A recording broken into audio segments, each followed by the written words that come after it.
आयुष्मान योजना आप 10-20 रुपए या 25 रुपए का टिकट आप फ्री कर रहे हो सर। उसका हकीकत आप जानते हो क्या? उसका हकीकत ये है कि जो वो बसें होती हैं उनसे टिकट काट करके एक की जगह 5-5 टिकट दिया जा रहा है कि आपका ये फ्री है, ये मैंने कर दिया। अब वहाँ उनको जो पेमेंट मिल रहा है, बंदा एक लेडी या 2 लेडी सफ़र करके वो फ्री कर रही हैं, लेकिन उनको पेमेंट 10 लोगों का मिल रहा है। तो ऐसा फ्री करने का क्या काम? आपको अर्थमेटिक थोड़ी सरल भाषा में लोग समझें, तो उसको फिर से बताइए। जैसे लड़कियों के लिए, लेडीज के लिए टिकट फ्री है बसों में, जी हाँ, वो कहाँ से वसूला जा रहा है? आपसे नहीं, हाँ, वो आपके गवर्नमेंट के फंड से वसूला जा रहा है, जो बाद में हमारे जनरल पब्लिक के पॉकेट के ऊपर उसका असर आएगा। और एक चीज मैं आपको और बता दूं, जिस समय 2014 में सर इनको शासन दिया गया था, दिल्ली के अंदर 116 करोड़ रुपए का एक्स्ट्रा फंड दिया गया था। अब आप बताइए, अब इनका पक्ष ले लें। आम आदमी पार्टी वाले भी हैं, बोलिए सर। मैं क्लियरली आम आदमी पार्टी से हूँ। मेरे यहाँ बिल भी फ्री आ रहा है, पानी भी फ्री आ रहा है, सारे काम हो रहे हैं। यही तो बिजली का बिल नहीं छोड़ो, बिजली का बिल। दिल्ली की जो एजुकेशन आज के टाइम पे सुधरी है, किसी भी गवर्नमेंट ने नहीं सुधारी है। उत्तर प्रदेश के अंदर सरकारी स्कूल की छत गिरी, एक स्टूडेंट की डेथ हुई, किसकी गवर्नमेंट है? बीजेपी की। दिल्ली सरकार के अंदर पहले वाले स्कूल मदनगीर, दक्षिणपुरी, संगम विहार, तुगलकाबाद के संगम विहार, आज के स्कूल ऐसे हैं, ऐसा लगता है जैसे कि डॉन बॉस्को लाइक दिल्ली, मतलब ऐसे बनाए गए हैं। उसकी नए स्कूल नहीं बनाए ना। अरे भैया एक मिनट, घर के जो प्लास्टर झड़ रहे, पहले उस प्लास्टर को तो कर लो, नया लेंटर डाल के क्या करोगे? लो, अगर हॉस्पिटल में आपका ऑपरेशन नहीं हो पा रहा है किसी वजह से, तो आप 1 महीने के अंदर डेट ले सकते हो प्राइवेट हॉस्पिटल की, फ्री ऑफ कॉस्ट होगा ना। मेरे भतीजे का खुद हुआ है, यहाँ मदन मोहन में इलाज हो नहीं पा रहा था, प्रॉब्लम हो रही थी, इन्होंने लिख के दिया बत्रा हॉस्पिटल के अंदर, उन्होंने 3 दिन के अंदर ऑपरेशन कर दिया। Batra hospital free of cost, bill 1 रुपया नहीं लगा। आपको काउंटर को जरूर करना चाहिए। आपका कहना, मैं कैमरा उधर है तो आप दिखेंगे नहीं। मैं आपका कहना स्पष्ट रूप से मान लेता हूँ। आपको शायद मालूम नहीं है कि आयुष्मान भारत योजना वो पूरे हिंदुस्तान में लागू हुआ, लेकिन दिल्ली में केजरीवाल सरकार ने लागू नहीं होने दिया। और एक मिनट सर, एक मिनट, देखिए आप बोल रहे थे, मैं चुप था, मैं सिर्फ उंगली उठा करके मैंने सर से रिक्वेस्ट किया था। ठीक है। इसमें हर गरीब के घर को 5 लाख रुपए का चिकित्सा सुविधा दिया जाता, लेकिन चूंकि आयुष्मान योजना भारत सरकार ने किया, बीजेपी ने किया, इसलिए उसको दिल्ली में लागू नहीं होने दिया गया। आप बताइए, अगर आज किसी के घर में जो अगर 20,000 या 15,000 रुपए महीने जो बंदा कमाता है, भगवान न करे उसके घर में अगर कोई आपदा चिकित्सा से संबंधित आ गई, तो वो 5 लाख रुपए जो उसको फ्री का इलाज होता था हर घर में, कोई आदमी पहचान करके नहीं किया उन्होंने कोई हिंदू मुसलमान पहचान करके इस चीज को लागू नहीं किया था। जिसको भी जरूरत था आयुष्मान योजना का लाभ उठाता। अब आप बता रहे, जैसे वो आयुष्मान योजना की बात आप कर रहे हैं, ये कह रहे हैं केजरीवाल ने इनके भतीजे का जो है इलाज कर दिया जी, और केजरीवाल भी ये चीज कह रहे हैं कि हमने लागू किया है।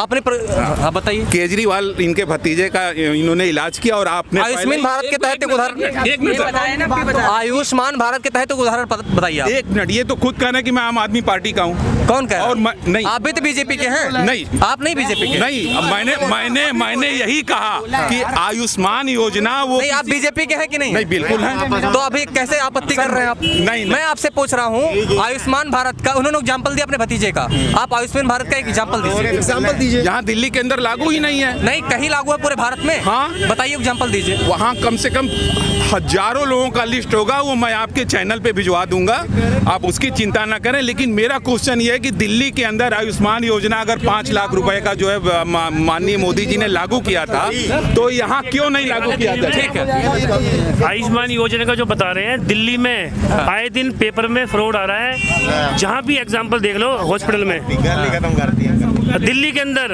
आप देख लो, मोहल्ला क्लिनिक में इलाज फ्री है, EWS में फ्री इलाज हो रहे हैं, दिल्ली सरकार करा रही है। ये फायदा मिल रहा है लोगों को, और लोग बाग बता रहे हैं, कोई वो नहीं कर रहे हम कि हम पार्टी की वो कर रहे हैं, लोग बाग बता रहे हैं कि हमें इलाज फ्री मिल रहा है। मोहल्ला क्लिनिक में चले जाओ, 200 टेस्ट फ्री है, डॉक्टर की फीस। आप मानते हैं कि एज ए नागरिक की कुछ तो अच्छा किया केजरीवाल, क्योंकि बहुत लोग उसके पक्ष में बोल रहे हैं? नहीं, देखिए, आप यकीन मानिए, 200 लोगों से बात करने में 180 लोग केजरीवाल के पक्ष में बोल रहे हैं। नहीं, क्यों बोल रहे हैं? आपका कहना सही है, वो मैं मान रहा हूँ कि उन्होंने कुछ अच्छा किया, दिल्ली सरकार लेकिन अपना रिपोर्ट कार्ड पेश कर रही है, उसके बलबूते पर आप लोगों ने रिपोर्ट कार्ड भी नहीं लाया। केंद्र में आपके सरकार नहीं है, इनके पास तो मुद्दे नहीं है, सिर्फ ये हिंदू मुस्लिम का वो के मीडिया में पाकिस्तान बीजेपी के पास सिर्फ एक मिनट सर, में बीजेपी के पास एक ही मुद्दा है, हिंदू मुस्लिम पाकिस्तान हिंदुस्तान।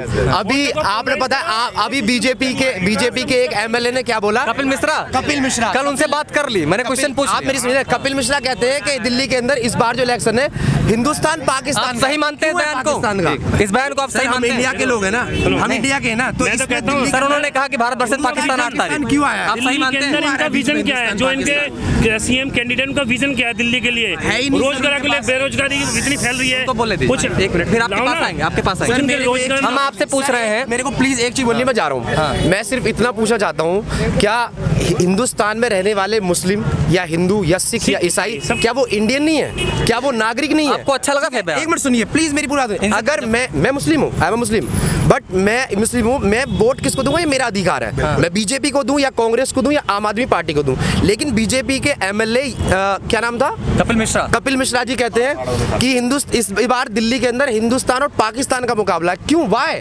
मतलब क्या पाकिस्तान के कैंडिडेट खड़े हैं क्या दिल्ली के अंदर? बताइए आप ये कह रहे हो कि हिंदुस्तान पाकिस्तान का मुकाबला है, क्यों? मतलब दिल्ली के अंदर क्या पाकिस्तान के कैंडिडेट खड़े हैं? जवाब दीजिए, पाकिस्तान की पार्टी जवाब दें दीजिए। जी बताइए। जवाब दीजिए। सर हिंदुस्तान में इतने बड़े बड़े डिसीजन हो गए, 370 का। नहीं, हम पूछ रहे हैं कि उसका जवाब दे। प्यार है ना, हम उसी पे आ रहे हैं सर, आप मेरे को बोलने तो देना। बिल्कुल, आपको तो एकदम उचित समझ में आ रहा है। 370 में हिंदुस्तान के अंदर एक भी दंगा फसाद नहीं हुआ, लागू हो गया। राम मंदिर का मुद्दा, एक भी दंगा फसाद नहीं हुआ।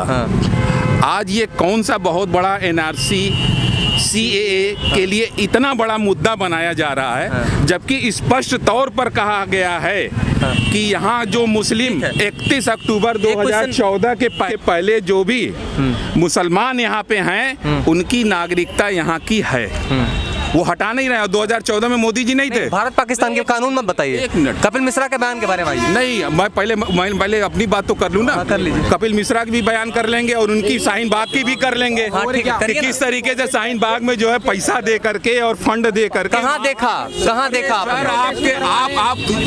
आपने you are a journalist. Yes, I am a journalist. Yeah, I know You can't blame a woman of India. मैं You किसी can't को blame like that. ना, You can't make it.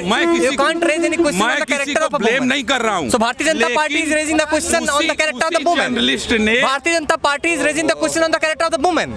The group of women are sitting on the protest. Are Bikau? What are you trying to say? Sir मैं तो कुछ बोलूँ ना कि आप बोले क्वेश्चन पे आपने क्वेश्चन, कहा आप कि 10 क्वेश्चन एक साथ कर लो। आपने बोला पैसा लेके बैठी हैं। आपने भी आप 10 क्वेश्चन कर लो You एक have साथ। said कि पैसा लेके बैठी हैं। आप पहले बोल सुनेंगे, पहले सुनना सीखिए ना। आपने कहा पैसा लेके आप अगर एक क्वेश्चन करिए उसका जवाब सुनिए, चिल्लाइए उसके बाद मत। दूसरा आप क्वेश्चन महिलाओं करिए। को मेरे सामने पैसा लेने का आरोप लगाएंगे? नहीं, मैं आरोप ना बोलूं। अरे मैं आरोप थोड़ा ही लगा रहा हूँ। वो तो ऑलरेडी जो है हर चैनल पे आ रहा है। हर चैनल पे?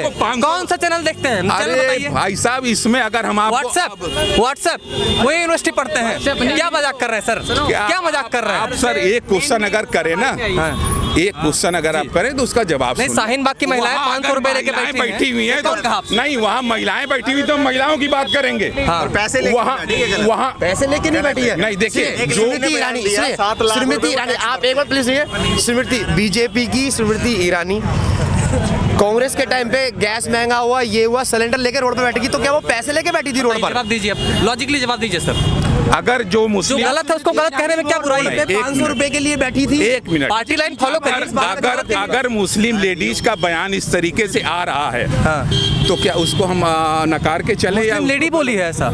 मुस्लिम लेडी बोली है ऐसा? जी हाँ। कौन सी मुस्लिम लेडी बोली? हम आपको व्हाट्सएप पे भेज दें। प्रॉब्लम है, this is what Babul Supriyo जो बैठ करके व्हाट्सएप की बात करते हैं, उनका सोर्स व्हाट्सएप रहता है, टीवी में बैठ करके, और कार्यकर्ता भी व्हाट्सएप को कोट करते हैं। बाकी बीजेपी के ही लोगों को क्यों प्रॉब्लम है हर चीज से? मुसलमानों की औरतें वहां बैठ गई, बीजेपी को योगी आदित्यनाथ जी बोलते हैं कि मर्द जो है घर में रजाई में लेटे हुए हैं और लेडीज रोड पे। हम दिल्ली चुनाव पे वापस आते हैं, छोड़िए सब CAA NRC छोड़िए, दिल्ली चुनाव पे वापस आते हैं। हम आम आदमी पार्टी ही जीतेगी, ये क्लियर है, ये 100% है। एक तरफा इलेक्शन है, आम आदमी जीतने जा रही है। कोई नहीं रोक सकता। दुनिया के विकास से भटका के पब्लिक का राजनीतिकरण कर दिया और गया सीट भी पूरा। भैया सीट भी बता रहा हूँ 50 से 55 के बीच जीत पाएंगी, गारंटी है। 70 की 70 आ रही है, बीजेपी लेगी थोड़ी सी जो है। आप बताइए ना, देखिए जीत हार अपनी जगह है। दिल्ली चुनाव में मेरा क्वेश्चन है, इन लोगों के क्वेश्चन के जवाब, मेरे क्वेश्चन का जवाब दे लीजिए, आप सीनियर हैं। जीत हार अपने जगह पे है, कौन जीत रहा है कौन हार रहा है 11 तारीख को क्लियर हो जाएगा,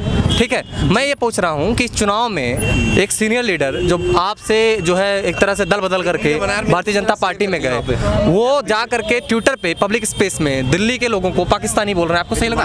आम आदमी के पार्टी भी तो टूट करके भाजपा में आए। नहीं, पाकिस्तान वाला नहीं, पाकिस्तान वाला आप जवाब ही नहीं दे रहे हैं। नहीं सर मेरे छोटा सा सवाल है, मैं जवाब नहीं देंगे ना? नहीं मैं अरे नहीं मेरा सर यहाँ मुद्दे भारत पाकिस्तान से हटके ना दिल्ली के मुद्दों पे बात करिए। मैं दिल्ली के मुद्दों पे बात करना चाहता हूँ। गोयल जी ने ये कहा कि फ्री वीज है, हम लोग हम फ्री में लेते हैं यहाँ पर सब कुछ, हमें सब कुछ फ्री में की आदत पड़ गई है हमें खाने के लिए। जितने भी बीजेपी के सांसद हैं उन्हें फ्री में नहीं मिल रहा है, उनको कुछ नहीं मिल रहा है फ्री में, सबको फ्री में मिला, हमें मिल गया। विजय गोयल जी कह रहे फ्री में मिल रहा है, उधर रिंकिया के पापा हमसे आके ये कहते हैं कि फ्री में नहीं 10% एक्स्ट्रा, 10% एक्स्ट्रा। रिंकिया के पापा कह रहे हैं आके कि अगर हम 10% एक्स्ट्रा देंगे। अरे सर 10%, एक तरफ आप या तो आप विजय गोयल जी से बात कर लीजिए या फिर आप इनसे क्लियर कर लीजिए, आपस में क्लियर नहीं है ये लोग, ये हमें क्लियर क्या करेंगे? ठीक है, आप दिल्ली के मालवीय नगर से रिपोर्ट देख रहे थे। यहाँ पर विधानसभा के चुनाव 8 तारीख को वोटिंग होगी और यहाँ पर शैलेंद्र सिंह मोंटी के खिलाफ अगर आम आदमी पार्टी से चुनाव लड़ रहे हैं सोमनाथ भारती, जो कि पिछली बार 56% रिकॉर्ड वोट पा करके दूसरों की जमानत जब्त करा दिए थे। क्या सोमनाथ भारती जिनके पास मुद्दे हैं, विकास का रिजल्ट है, क्या उनके सामने भारतीय जनता पार्टी के कैंडिडेट मोंटी सिंह compete कर पाएंगे? ये 11 तारीख को क्लियर हो जाएगा। फिलहाल के लिए बस आप आगे का विधानसभा रिपोर्टिंग देखने के लिए हमारे चैनल पे बने रहें। धन्यवाद। लोगों को ही पता लग जाएगा।